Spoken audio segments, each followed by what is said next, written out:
Our Sacramento Kings visit the Orlando Magic in a matchup of two young teams close in the standings. Can the Kings match up well enough with Banchero and Carter Jr., who usually have nice days against them in the paint? Let's see as we head to first quarter highlights. Harry Klinkstein starts the scoring with nice moves and a mid-range J. Down 7, it's a nice move inside and feed to Wagner to get Orlando's first score of the day. That's followed up by another nice feed and Wendell Carter Jr. sighting in the building. A nice pick by Sabonis allows Chris Middleton to knock down a triple. The Magic stay the course as Carter Jr. banks one in.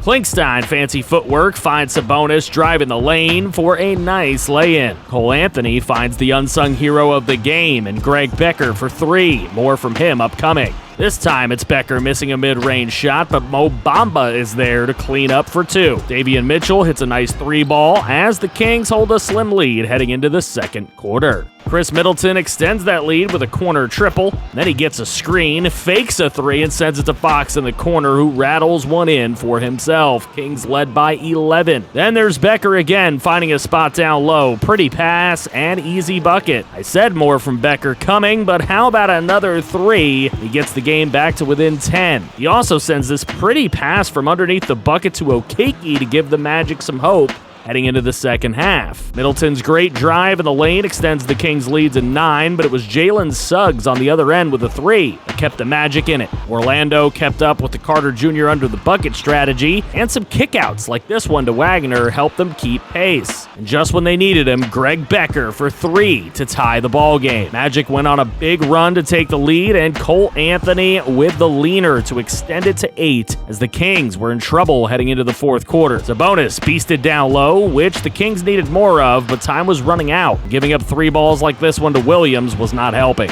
5-point game, and Klinkstein knocks down the wide-open mid-ranger. Banchero was helping Carter Jr. with the paint game to keep the lead, and the Kings needed more from De'Aaron Fox, who then delivered a big 3 to bring the deficit to 4. The Kings had their chance to get a rebound off of a Banchero miss, but it was Wendell Carter Jr. cleaning it up instead and ensuring a win for Orlando, who took it 99-91 over our Kings. Fox dropped 31, and Sabonis had 18 and 13 in a double-double, but it wasn't enough to defeat Orlando, who got 20 and 7 dishes from Jalen Suggs and 13 and 10 double-double from Carter Jr., not to mention the clutch play of Greg Becker. After the game, some very unfortunate news as Chris Middleton's going to be out for 6 to 8 weeks with a severe ankle sprain, which means that for a while, Murray's going to start at the 3, Sabonis at the 4, and D'Angelo at center. How would the team perform without its third star? First, I'd like to take this time to thank our channel members. Thank you for keeping the dream alive, and especially thank you to franchise QBs TClink24, Christian Horn, Colby Gaynor, Rigoberto Ramirez, and Troy Gordon, as well as our only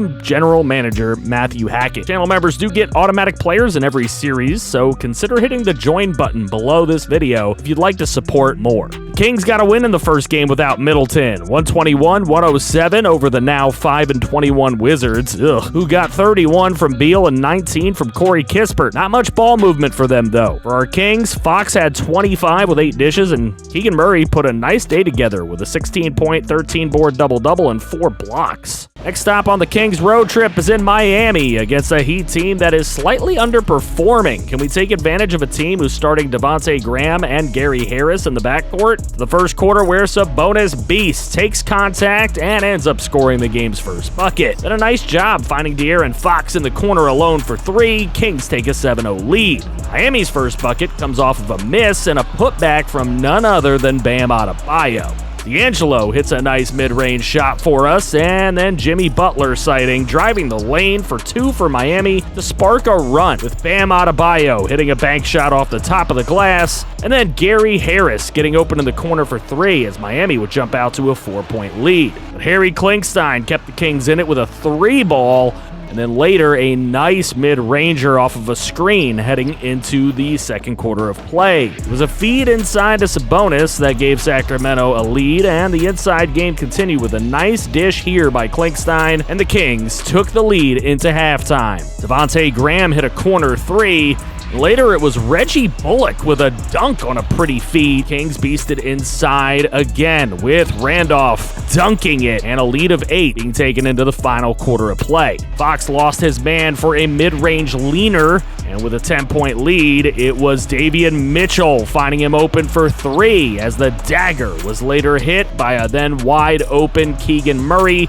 to get the Kings the 97-85 win on the road in Miami behind Fox's 34-point night. And Randolph breaking out with 20 coming off of the bench. Bam Adebayo had 26 with 11 boards, and Jimmy Butler goes for 25-6 in the loss. The Kings then went on a homestand, winning the first one against the Knicks 112-100 behind Fox in a 25-6-7 night. Then it was 3 losses in a row, the Jazz winning by 6, the Heat winning by 10, the Warriors by 22, as merely decent to good guard play was what was leading the way for the Kings. The Kings are having a hard time dominating in the paint, and we may have to look to make moves going forward that could help them out. Currently sit at 13-19, which somehow is good enough for 9th in the West at the moment, but I would say the expectations for this team were a bit more than fighting for a spot in the play-in. And with Chris Middleton out for a bit, it may get tougher to keep our heads above water. Sabonis is still averaging a double-double, but he's worse than last season. The Hawks are coming into town next, and they've lost 2 straight during the Christmas holiday, so Trae Young's going to be ready to roll us. Hopefully we can make it a game against this budding team with 2 stars in Young and Murray, and a nice supporting cast, including John Collins and Clint Capella. Should the Kings stick it out for this season or make some moves nearing the deadline? If so, what moves should we look into making? What types of players should we look to bring in? Let me know in the comments section below. Watch more content here and hit that like button. I love you all.